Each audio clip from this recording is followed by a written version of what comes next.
So you were away on a job last week, Yeah. and the only texts I got from you were a text saying, "You look very washed out on screen in that grey top." Did I send you that when I was away? I think so. Right. Yeah. No, I'm going to ban you from... I actually From think grey? I said to you that I'd have to... Yeah, from grey. It's the same colour as your hair and it washes you out. And I think I said What to you, do you I'd mean have my to hair come is grey? shopping. I'd have to come shopping with you. I think you need a strong colour. Would you not have felt like you're doing, that was great, that job you did, and give me a little boost? No, well, obviously, there you go. I'm one of those people who I questioned who they were, that was obviously watching you on YouTube, wasn't I? You must have been. So there. See, Do you ever get the notifications on YouTube? Well, maybe that's on your why phone, I watch it, yeah. And you put your face pops. I woke up the other morning, my face popped up on a notification. Maybe that's exactly how I went into that, because I'd usually listen to audio, to be honest with you, on podcasts. Yeah. So welcome back then. Thank you. Yeah. Been busy. And I got back, and first thing that happened, I was going to take the day off. Yeah. And bang, a text landed into my phone, and I thought, well, I can't ignore this. This is a big story. Yeah. Nathan McDonnell, people will know, being described as the Breaking Bad businessman who is facing sentencing in the next few days in connection with a 32 million euro haul of crystal meth found in Cork. The largest ever shipment of crystal meth in the history of this country, obviously sourced from the Sinaloa Cartel. So you had a story, obviously, yesterday that broke about how, well, things are breaking bad, I suppose, for him. Yeah, look, prison is a dangerous place. Yeah. You know, that's the first thing I'd say. And a guy like Nathan McDonnell isn't used to it. Now, there is an investigation to try and, untangle what exactly happened, and why was he targeted. But basically, Nathan McDonnell was jumped.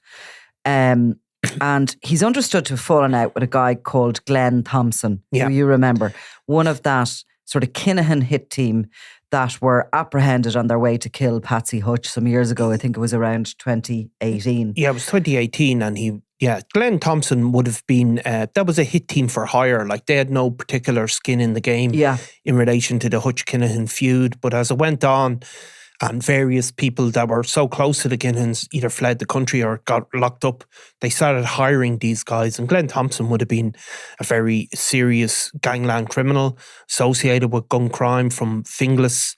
And ultimately, they were basically caught in the act. They'd been bugged. They were stalking out Patsy Hutch in the North Inner City. They'd come up with an elaborate ruse to try and get him out of his house when the guards swooped in on him. And Glenn Thompson, along with his brother Gary, were two of the guys convicted of it. Dangerous guys. Because, as far as I can remember, that was the most expensive operation that was carried out by the guards during the feud. And there was other expensive operations as well, because they had to sweep those gunmen off the streets, and they had to kind of try and also target. There was kind of numerous. They were targeting the Kinahans on so many levels, but obviously stopping a threat to life obviously was hugely important. Cost a lot of money, but 8 people from that hit team went to jail.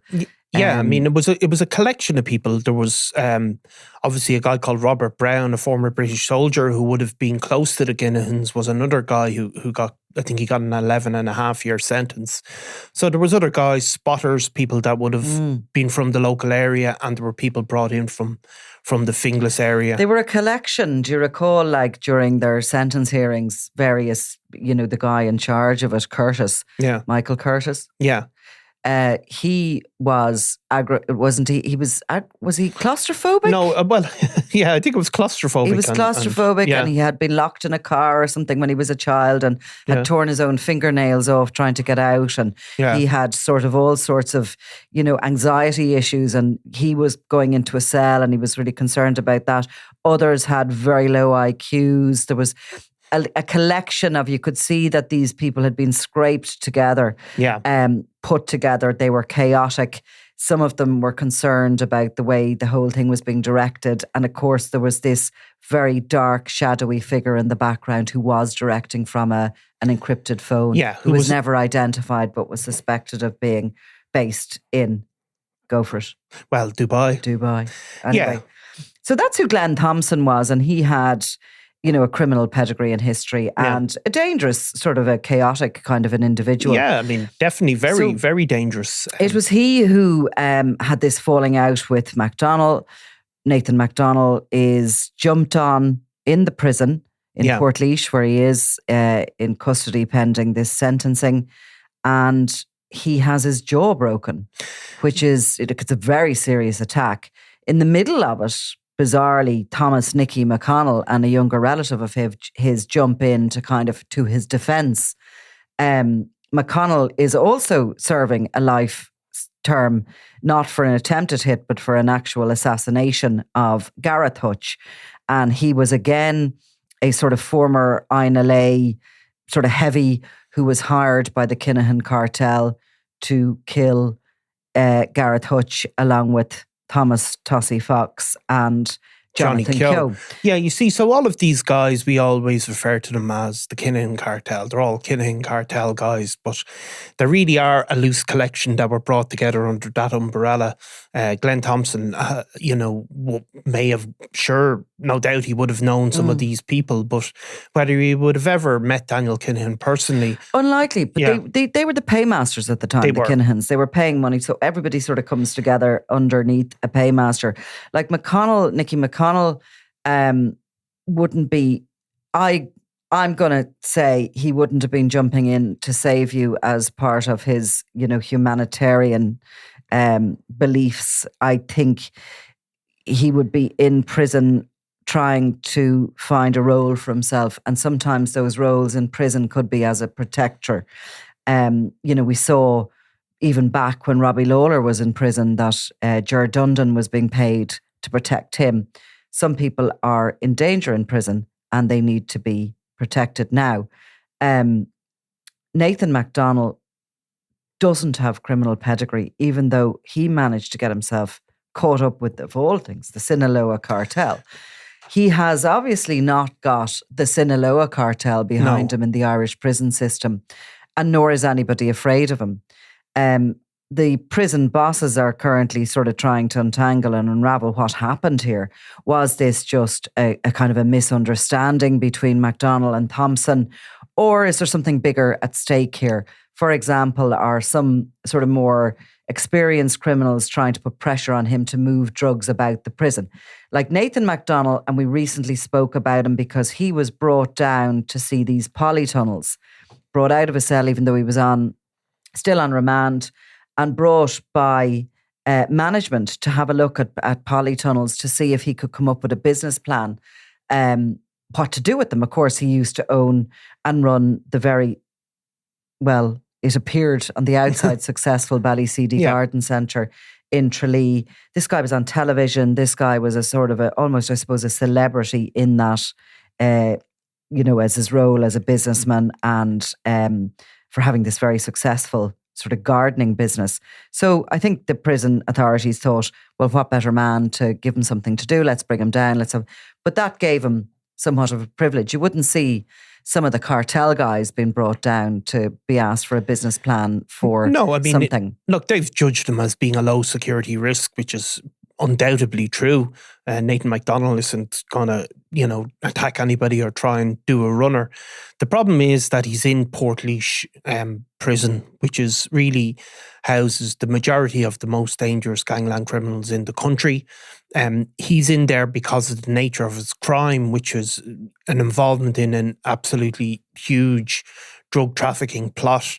But he's not going in there with the backing of an organisation outside.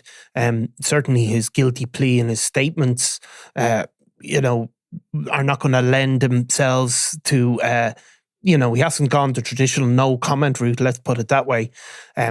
So he's in there with people that he is way out of their league. I mean, Glenn Thompson has been one of the more troublesome prisoners in the prison system. He had been in Mountjoy. He was linked to, let's just say he was linked to various problems in there. He had been associated with causing issues in there and had been moved to Portlaoise in recent times because of that. So Nathan McDonnell is in there, but he has to, he is not one of them. There's no doubt about that.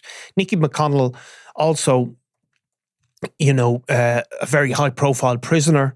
But there have been tensions within Portlaoise that we've written about before in connection with McConnell. He'd been involved in a degree of feuding inside. That feud involved people associated with the Kinahan Cartel as well. But that breakdown has occurred in there.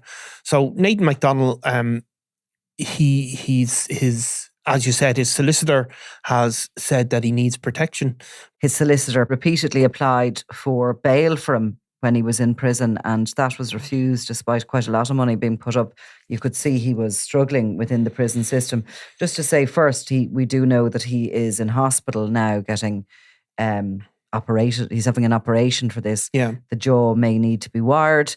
His solicitor was on Kerry radio this morning. And he doesn't believe that his client will be available for the sentencing on Friday, but they do want the sentencing to go ahead. Whether or not the Special Criminal Court will agree to that is questionable, because I would think they would be more likely to want him in place in the courtroom for sentencing. But anyway, that's that. But his solicitor called on the Department of Justice to kind of get involved here. And to look for a safety plan going forward for his client. Yeah. And he wants the Justice Minister to comment on what's happened. He says that his client cooperated from very early on, and this suspected broken jaw may now need to be wired. Now, that's probably a broken jaw is a serious...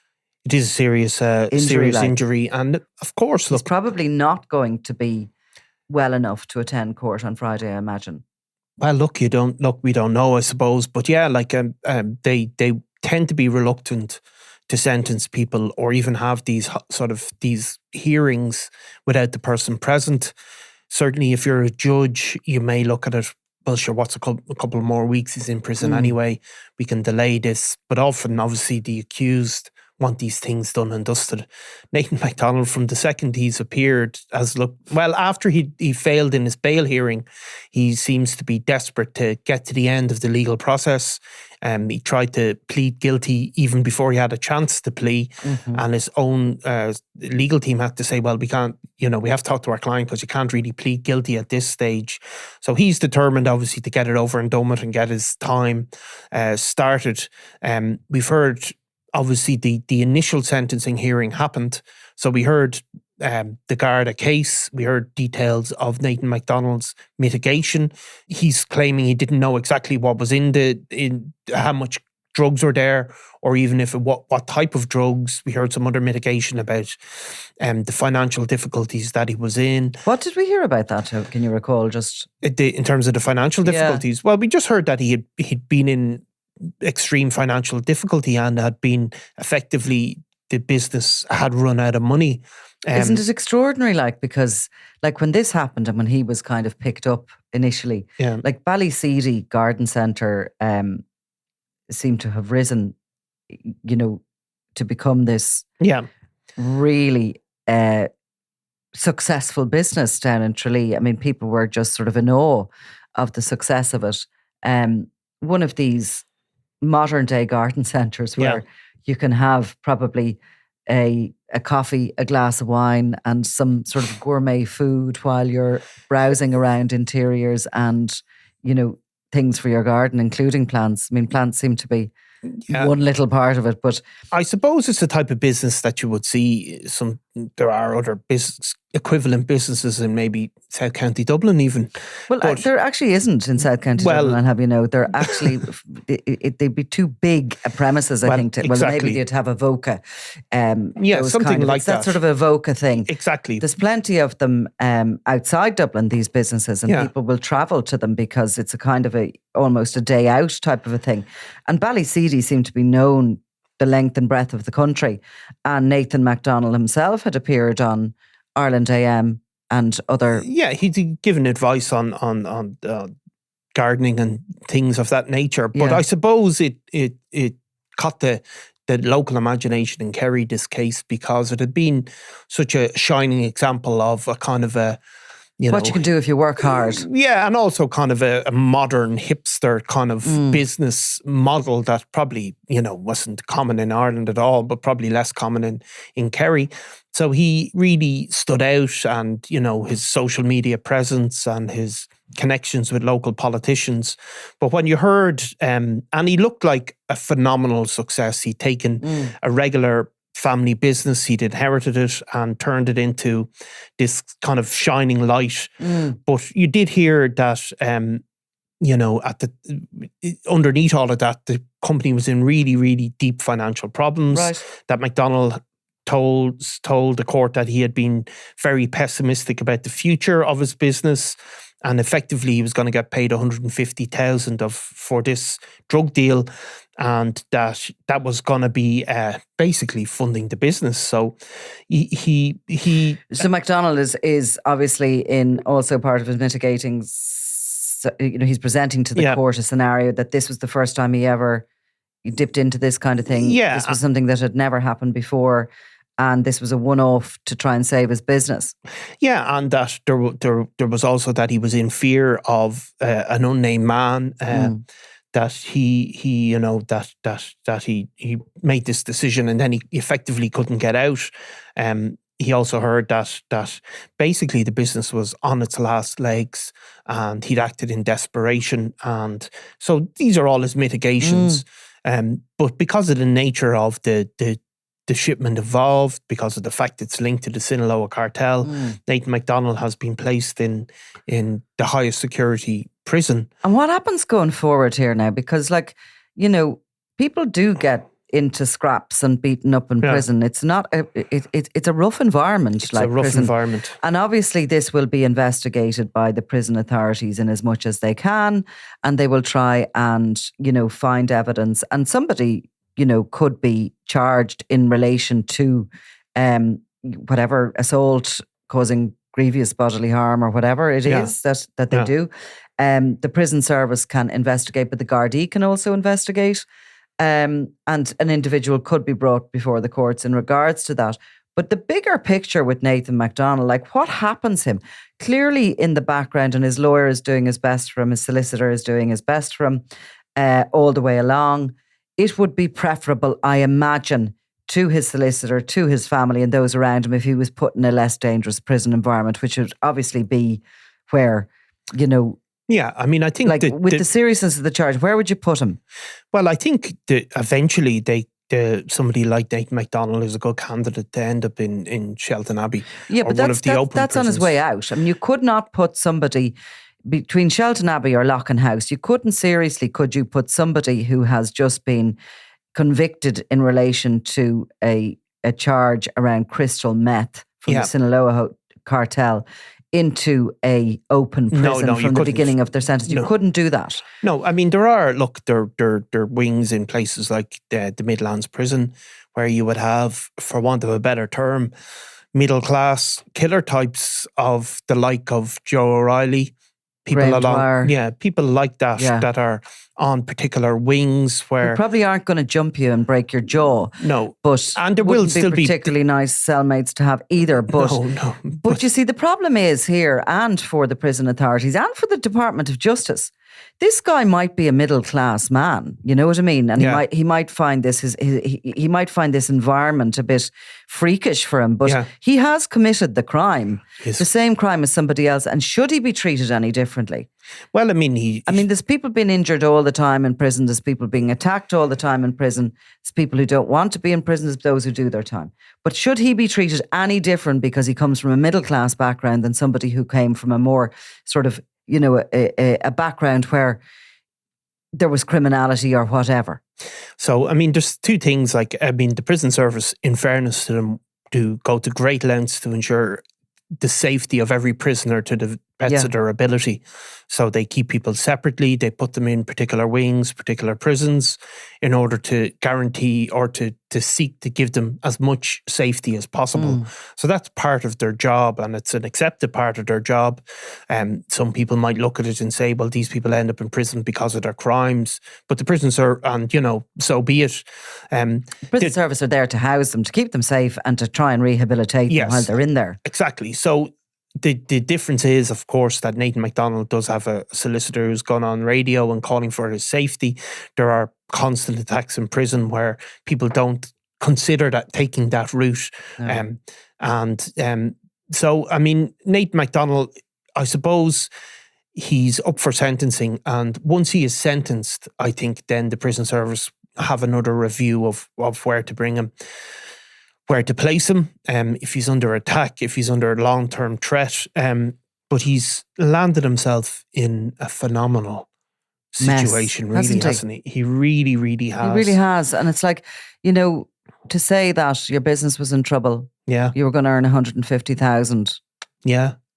I mean, he so many people have business troubles. They do. I mean, you need 150,000 rescue remedy and are not going to store drugs for the Sinaloa Cartel.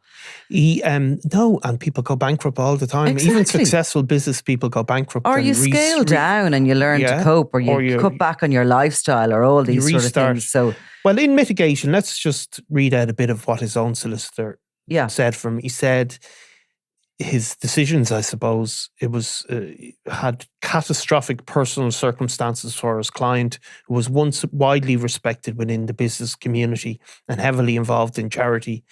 He said his client's business was spiraling out of control and he didn't have the business acumen to deal with it.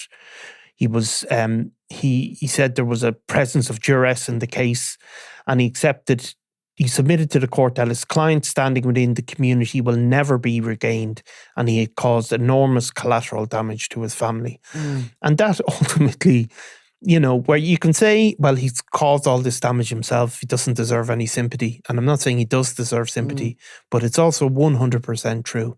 I mean, if you look at a way to ruin your life now, 150,000. The state have not put any sort of, the solicitor or his legal team can make these statements, and there isn't a kind of a kickback from the state, is there, around lifestyle or any sort of evidence around what lifestyle he had? I think, look, he did have a probably an extravagant lifestyle, but there's no kickback from the state that it was all, what's the phrase, all fur coat and no something? No knickers. Yes, no knickers. All fur coat and no knickers. That's the phrase.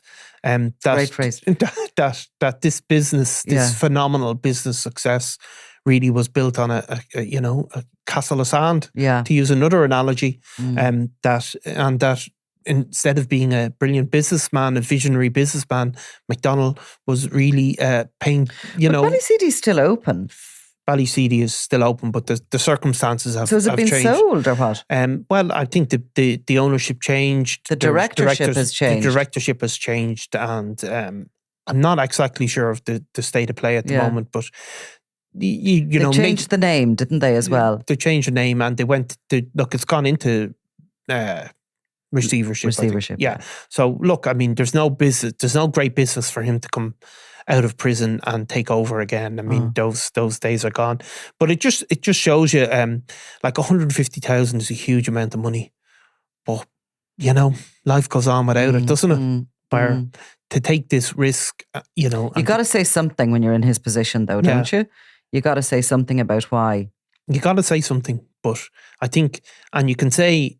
And it'll be up to the judges whether or not that is totally acceptable. Well, I don't think it will be. I mean, it's not as if he's going to walk out. I mean, if you get involved they could take that or not take it in as a mitigating circumstances. I mean, they could say, right, your business was in trouble, so that's a mitigating. It is a mitigating, or they could say it's not a mitigating circumstance. Well, I mean, I think the fact that it's been put forward as that, but they can accept it or not accept it. Well, they can. It's an explanation, but is it an excuse? I suppose is what they'll have to look at. And it probably is a legitimate explanation, but isn't it an excuse? Because you seek to profit with it for a huge amount. You know that there's serious people involved in this. You know that this is coming from, presumably he knew this, the crystal meth was hidden in a machine. And he was arranging for that machine to go to Australia. So he knew this is a big, high-scale operation, even if he didn't know the exact quantity or details. And he's done it for greed. So that is a different matter when it comes to sentencing than you'll see sometimes people get very low sentences for £1 million worth of, or €1 million worth of cocaine or whatever. But you will, find that they were being paid 200 quid and told you're going to get shot if you don't store this in your house. This is a different matter. Totally. Because he's also pleaded not just to the possession, but also to the facilitation of a criminal organisation. He's admitted to that. So he knows that there is an organised crime group. Whether he knows the names of everybody involved, he knows that this is organised criminality, and he's facilitated that. He might not be directing it, which is also the point made, but he's not merely a total ghillie. Yeah. He's played a role in developing, in generating false invoices, all of that sort of documentation. So the mitigation is there. The explanation is there, but there's no suspended sentence coming down the line, I would imagine. No, there's another person before the courts, James Lean. His trial is coming up. Friday is sentencing for McDonald. Whether that goes ahead now or not, we'll have to just wait and see. But we are going to talk about something else, another really interesting aspect of this whole case later in the week, probably tomorrow or the next day. Regarding another Breaking Bad businessman caught up in this whole story. So I suppose stay tuned. So they say, and keep watching where I'll be wearing dark tops in future. Let me know, guys, if you agree with me on that. But he did look very washed out. Yes, thank you, Nicola. Robbie Lawler was out of control. This is Double Cross, the murder of Robbie Lawler. It was going to be an all-out war with him in the middle of it. A Crime World special investigation podcast based on my new book, Web of Betrayal, wherever you get your podcasts. I'm Nicola Tallant and you're watching Crime World, a podcast about criminals, drugs and the underworld in Ireland and across the globe. Make sure you subscribe to our channel and turn on notifications so you can be the first to watch all our latest episodes. You can also listen wherever you get your podcasts.